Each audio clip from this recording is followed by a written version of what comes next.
everyone! Good evening! Sumasa inyo na po ang kapayapaan, peace upon us. Ngayong araw, May 23, 2025. Kamusta ang lahat? Nakapaghapunan na ba? Ngayong oras ay 9:26 na po ng gabi dito sa Bacolod, Negros Occidental.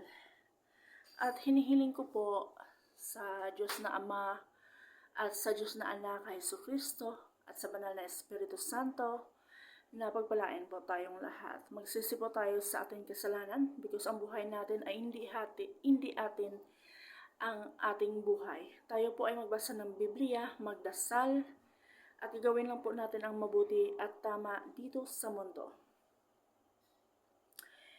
Ang kahilingan ko lang ay lahat tayo po ay umasenso sa buhay at huwag po tayong mainggit sa ating kapwa-tao.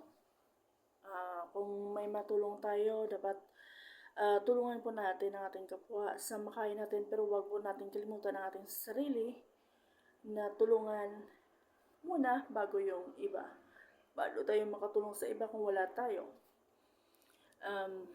Magsikap lang po tayo guys sa ating makakaya. At sa lahat po, May 2025 ako nag-join sa Pupo Live. Come and join po sa Pupo Live dito sa Philippines para po sa extra income ninyo. Kung marunong kayong sumayaw at kumanta at mas point po sa inyo lahat at makikita po kayo ng maraming friends at mga gifts galing po sa inyong mga friends or sa inyong agency. Ingat po kayo palagi guys.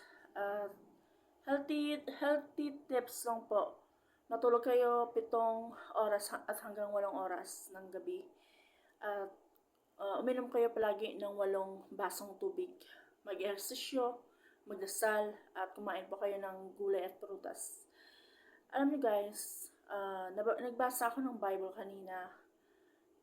Sabi ng Panginoong Hesus ay siya ay pinadala ng ating Diyos na Ama bilang isang tinapay dito sa mundo.